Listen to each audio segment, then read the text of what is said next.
Finalmente uma excelente notícia no São Paulo. Teve entrevista hoje aí com o Júlio Casares abordando vários assuntos importantes, vamos falar muito sobre isso. E o Luciano Gabriel de saída, São Paulo bate o martelo, vamos falar sobre isso e várias outras notícias do São Paulo, belezinha? Tranquilão, meu parceiro? Então vamos embora para mais um vídeo e o negócio é o seguinte, tivemos aí pela manhã a entrevista coletiva do Casares, né, como a gente repercutiu aqui com vocês no vídeo de manhã, né, comentamos aqui sobre a coletiva, né, olha só, após a coletiva, tá, quando acabou a coletiva, o São Paulo abriu a primeira parte do treino para a imprensa. O Ferrarese, que estava com a seleção venezuelana, retornou aos treinos hoje, nesta terça-feira.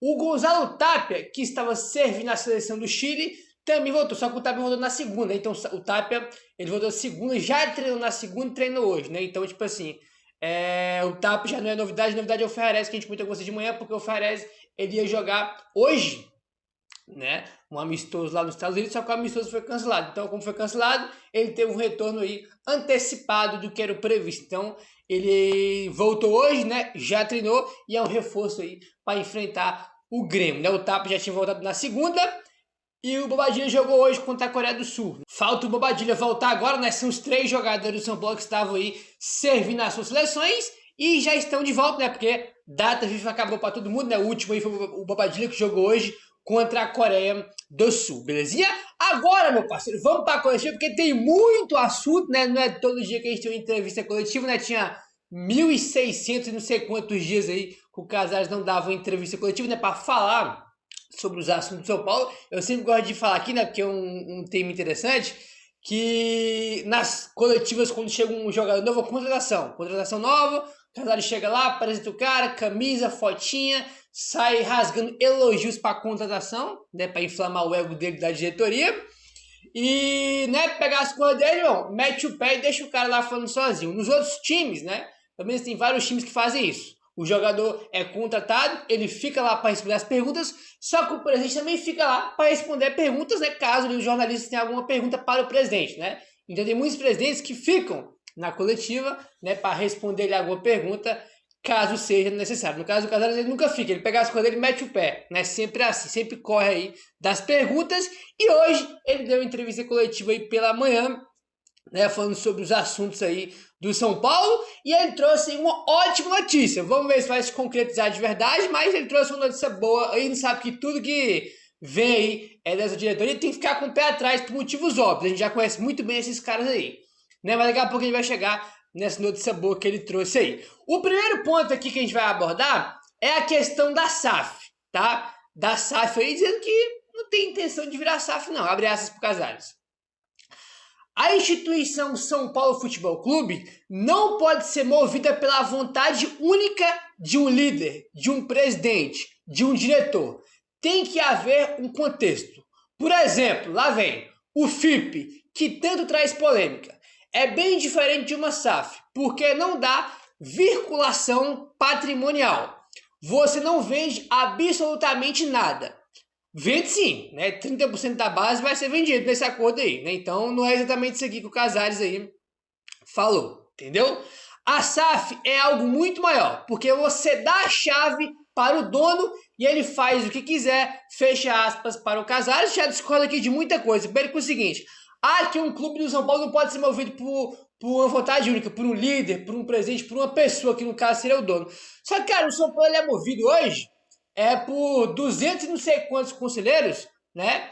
Que muitos ali nem torcem pro São Paulo. Tem conselheiro, tá lá no conselho do São Paulo, que não consegue nem falar, tá? Com todo respeito, tem gente que não consegue nem falar, se comunicar direito, e esse cara tem poder, né, cara? Aí no voto, tem poder aí, né, de votar em tudo que acontece no São Paulo, né, que tem que passar no conselho. Esse cara tem poder de voto, tem poder de aprovar um contrato, de reprovar um contrato. Esses caras que tem aí o poder de comandar o São Paulo. Quando as pessoas falam, pô, o São Paulo não tem dono, tem, cara, os conselheiros, tá? Os conselheiros são donos dos clubes, tudo passa por eles. Quem manda e desmanda são eles.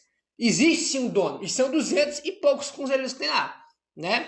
160, se não me engano, são vitalícios, que é uma piada, né? Alguns até se justificam, né, que fizeram parte da construção do clube e tudo mais, mas boa parte não, entendeu? Então, tipo assim, Depende muito do contexto. Por exemplo, existe SAF que é SAF competente. Existe SAF incompetente. Olha o Vasco, cara, o que aconteceu com o Vasco. O Vasco, uma das coisas mais bizarras que aconteceu em relação à SAF no Brasil é o Vasco, mano. Fechou lá com aquela 777, irmão. Tipo assim, falida, dando golpe. Tipo assim, bizarro o caso do Vasco quando se tornou SAF. E só olhar como é que o Vasco tá aí hoje. Bizarro. Aí tu vai olhar, por exemplo, o Bahia. Bahia já é outra parada. O Bahia tá no Grupo City. O Grupo City é um grupo que tem credibilidade, porque já tem tempo no mercado, tem vários clubes espalhados pelo mundo. Então, tipo assim, quando o Grupo City vem para comprar o seu clube, você tem referência. Você sabe o que é que o Grupo City é dono, você consegue ver os trabalhos que o Grupo City tem, porque eles têm outros times no mundo. Então, tipo assim, tu consegue avaliar, né, se o Grupo City é competente ou não, entendeu? Aí também existe o Textor, por exemplo, que é maluco, né? Só que o Textor é aquele negócio. O Textor, né, quando comprou o Botafogo, né, o Botafogo tava, porra, na Série B, o Botafogo não conseguia fazer nada. O Botafogo tava numa situação lamentável. Só que o Textor já tinha um histórico ruim, por exemplo, lá fora no Lyon, né? Então, tipo assim, existe, quando tu for vender o clube, existe o comprador que vai comprar o clube. Pode ser um cara competente, né, e fazer uma gestão boa de SAF, e pode ser uma SAF incompetente, como é o caso do Vasco, por exemplo. Então, tipo assim, cada caso é um caso. Não existe SAF milagrosa, né, e nem que toda SAF é incompetente. Depende do dono que vai ter, né? Como eu falei, depende do dono.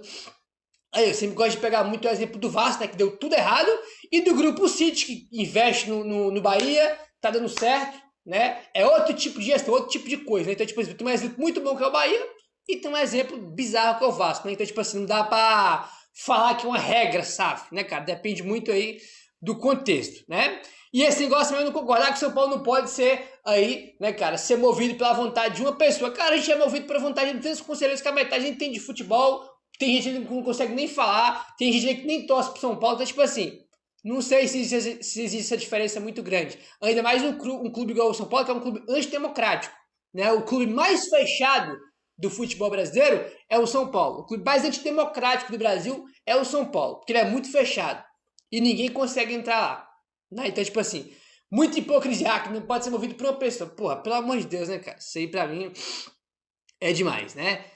E outro dele falando que o FIP, né, que traz polêmica, é algo diferente de uma SAF, porque não há, né, uma vinculação patrimonial. Você não vende absolutamente nada, o que é mentira, né? Porque as informações que tem é que o São Paulo, aí, né, para ter esse acordo do FIP, tinha que vender aí 30% da base, né? Aí tem gente que fala que seria 30% da base por 10 anos, e tem gente que fala que era 30% da base para sempre. Então, tipo assim, vai vender, né? Então o FIP é literalmente um pedaço da venda de Coutinho. Isso não dá para negar, mas o Casares tentou falar aí que não é isso, mas a gente sabe que é isso aí, tá? Sobre o Oscar, abre aspas.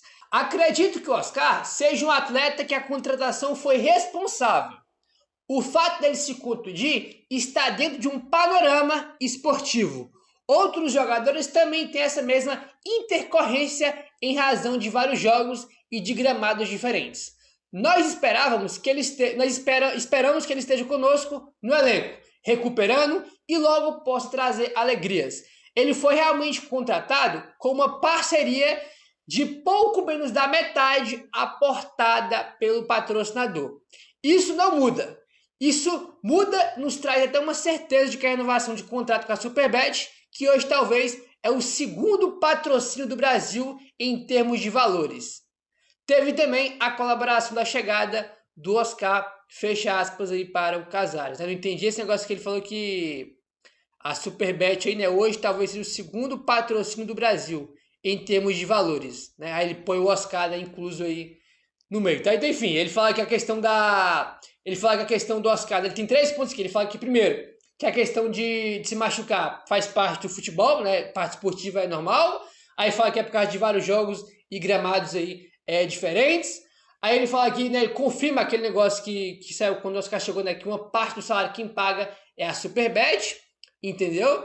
E ele falou, né, que espera contar com ele, né?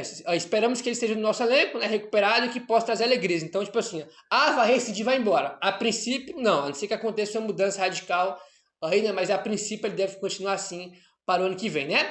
A questão aqui do Oscar, assim, quando ele fala que aqui tá no panorama esportivo, em parte eu concordo. Por exemplo, o Oscar contra o Corinthians, ele caiu, né, pô, teve uma cama de gato do Martínez, pô, ele subiu 3 metros de altura e caiu de mau jeito, fratura a vértebra. Aquilo lá não tem nada a ver com DM, nada, aquilo ali foi um acidente e acontece, aquilo ali a gente entende, de certa forma, né? Daqui a pouco a gente fala mais sobre lesão, porque tem um assunto aí só sobre lesão, né? Aí a gente comenta também sobre o Oscar, porque ele fala também sobre o Oscar, sobre o Lucas, Luiz Gustavo. Aí a gente fala mais sobre essa questão aí das lesões, que é um dos principais temas aí em relação ao São Paulo, tá? Sobre aí, rapaziada, agora a gente pra gente mudar o assunto sobre a situação financeira, tá? Sobre a situação financeira, aqui ele trouxe um nome de sabor. Vamos esperar, confirmar, né? Porque a gente sabe muito bem que sempre tem que ter um pezinho atrás com a diretoria do São Paulo. Então ele trouxe com o nome de sabor, ele fez um anúncio, né? Aqui, ele fez um anúncio, né, em relação à diminuição da dívida e ao superávit que tem até aqui. O superávit é bem relevante, eu vou falar para vocês o porquê. A questão aqui mesmo é a dívida, que é uma ótima notícia, abre aspas. Quanto mais você tem custo competitivo, mais você tem que investir. É uma dificuldade. Você tem que fazer uma opção e buscar um equilíbrio. É coisa que não tem no São Paulo, né? Um time que, de todos os anos da gestão, só teve um ano de superávit, todos os outros foi de déficit, né? Dívida de 1 bilhão, déficit ano passado de quase 300 milhões, então não tem equilíbrio aí, né? Começa por aí. Na verdade, hoje um torcedor pode ter certeza que estamos no caminho certo. O relatório financeiro deve sair entre amanhã ou depois. Já aponta que de janeiro a setembro, o São Paulo diminuiu a dívida em 57 milhões, tá? Então ele fala que o relatório financeiro vai sair entre amanhã ou depois, né? Vamos ver então. Então, segundo ele, vai ser um relatório e que nesse relatório mostra aqui de janeiro até setembro teve uma diminuição na dívida de 57 milhões. Aí é uma baita notícia, né? Aqui é uma excelente notícia aí e um número considerável, né, de redução da dívida. Se for isso mesmo, ó, ótimo. Um ponto positivo. Por isso que eu botei excelente notícia por causa disso aqui. Entendeu? A dívida não vai diminuir, né? 300 milhões de ano por outro, porque é impossível, não tem como. Entendeu? Mais de janeiro a setembro, 57 milhões? Ok. Ponto positivo. Aí sim, né? Quando tem esse tipo de coisa, a gente fala, opa! Né? Aí a gente realmente aí fica feliz e aliviado. Só de não aumentar, tu já fica mais aliviado. Se diminuiu, ótimo. Né? Que é o que a gente espera aí. Tá? Tem mais, ó. Esse é um dado novo que estou dando agora. E também tem um superávit de quase 20 milhões. O relatório vai ser disponibilizado, assim como for o relatório médico, fecha aspas, tá? Então, ele falou isso aqui, só que ele falou também que vai ter um relatório financeiro. Então, ele falou que vai ter um relatório. Então, vamos aguardar aí para confirmar esses números. Vamos lá. Dívida, como eu falei, 57 milhões de redução. Ótimo, excelente. Agora, o que pega aqui, tá, é o superávit aqui de quase 20 milhões. Por que eu falei que isso aqui é meio relevante, Gabriel? Porque é o seguinte, o blog do São Paulo colocou aqui que é o seguinte, ó. O São Paulo vendeu, tá? Além do previsto, tá? Do previsto aí que estava no orçamento, São Paulo vendeu de 90 a 120 milhões a mais, tá? Além do que estava previsto em vinda de jogadores aí pro futebol europeu, né? Todo mundo viu aí, né, o tanto de venda que o São Paulo fez, por valores ridículos. Então o São Paulo vendeu de 90 a 120 milhões a mais. Então quando fala, pô, o time vendeu de 90 a 120 milhões a mais do previsto, aí só tem 20 milhões de superávit, é muito pouco, né? Então o superávit aqui é muito pouco. Aí fica a questão, por exemplo, São Paulo só tem esse superávit aqui de 20 milhões porque vendeu 100 milhões a mais, né, de jogadores do que estava previsto no orçamento. Aí eu faço a pergunta, ano que vem, 2026, para ter um superávit, vai ter que vender 100 milhões de reais a mais do que está previsto no orçamento? Essa é uma questão, entendeu? São Paulo esse ano vendeu, irmão, mais de 200 milhões de reais, né, de jogador e vendeu bem mais além do que estava no orçamento. Então, tipo assim, só tem esse pequeno superávit porque vendeu muito mais do que devia.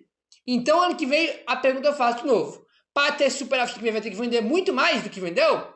Essa é a questão, né? Então, esse superávit aqui não é uma notícia boa, algo muito bom. A questão aqui mesmo que é positivo é a questão aí da redução da dívida, que esse é uma boa notícia. É uma excelente notícia, é a redução em 57 milhões de reais, essa dívida aí. Esse aí que é um ponto importante, tá? Agora, rapaz, ele fala aqui sobre a questão dos jogadores machucados, tá? Que deu aqui uma declaração sobre os jogadores machucados, né, cara? Sobre o Luiz Gustavo, sobre o Oscar, sobre o Lucas, né? O Lucas que a gente não conseguiu contar com eles durante a temporada. E esse aqui é sempre um tema importante, porque o São Paulo sempre teve aí muitos jogadores machucados ao longo dos últimos anos, né? Então, ele falou o seguinte, abre aspas. Temos que entender que o DM recupera jogador lesionado. Muitas vezes tem gente que critica o departamento médico, mas ele recupera o jogador que vem lesionado. Nós reformamos todo o nosso refis. O que se tem de melhor de equipamento e profissionais está aqui. Acredito que é algo que acontece com todos os clubes. Ah, não é não. Isso aqui eu discordo, não é mesmo. É só você pesquisar aí, que faz levantamento que não é nenhum time tentando machucar igual o São Paulo. Não é a mesma coisa. Não é. Se você puxar uma pesquisa hoje, é muito grande o número de lesões. No São Paulo, aconteceram coisas atípicas. Você tem uma trombose no Luiz Gustavo, o Lucas, que nunca tinha se machucado, machucou. Opa, calma aí, meu garotinho, calma aí. O Lucas, que nunca tinha se machucado, machucou.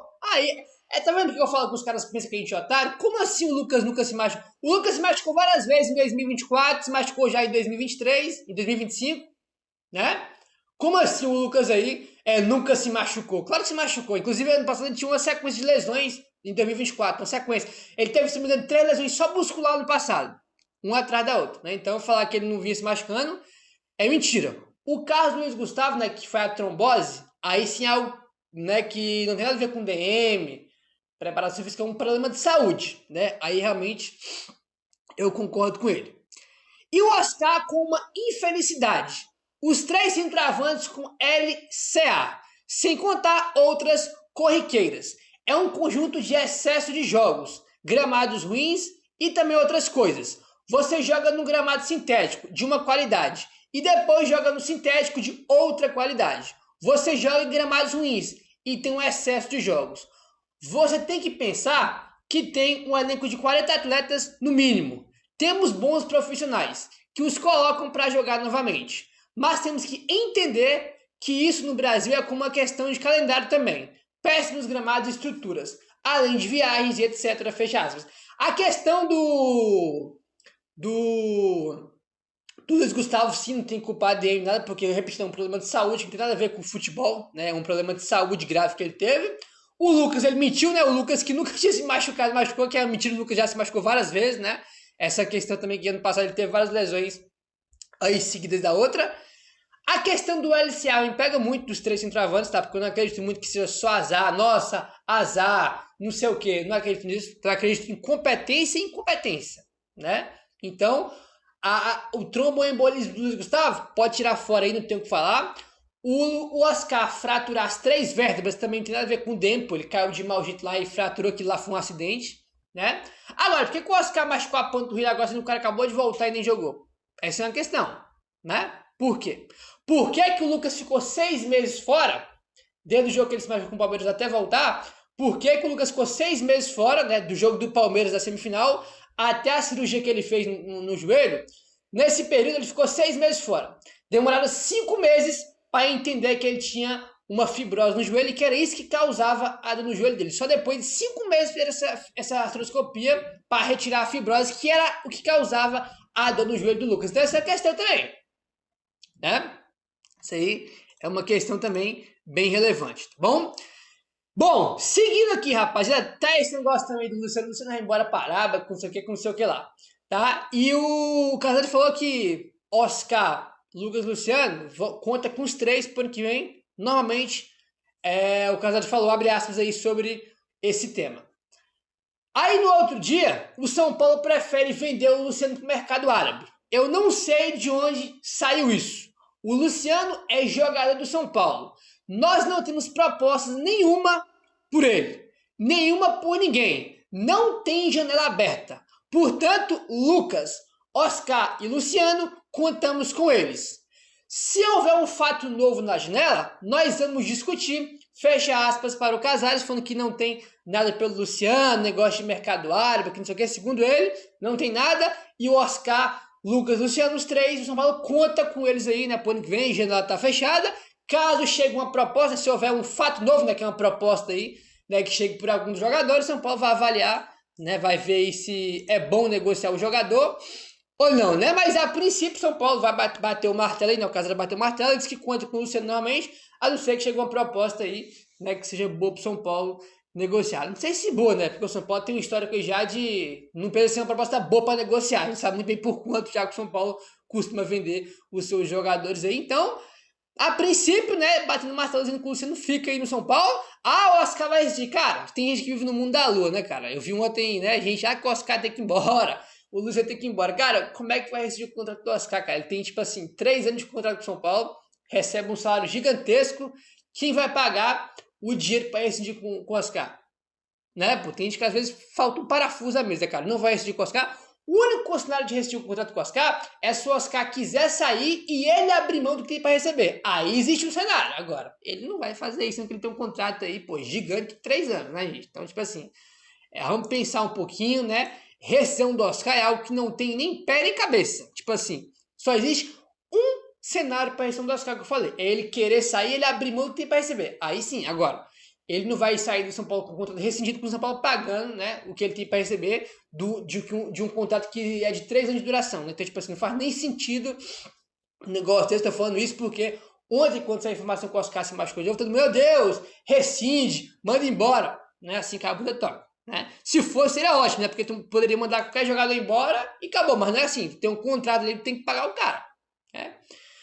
Então, meu parceiro, é isso. A notícia boa que fica aí da coletiva realmente é a questão da dívida aí, né? De janeiro a setembro tem uma redução de 57 milhões. Segundo ele, vai ter um relatório que vai ser divulgado, né? Igual teve um boletim médico que foi divulgado recentemente, que foi que vai ter um relatório bem parecido com um boletim, né? Com os detalhes ali, né? Para o torcedor poder ver e entender. Então, essa é uma ótima notícia, entendeu?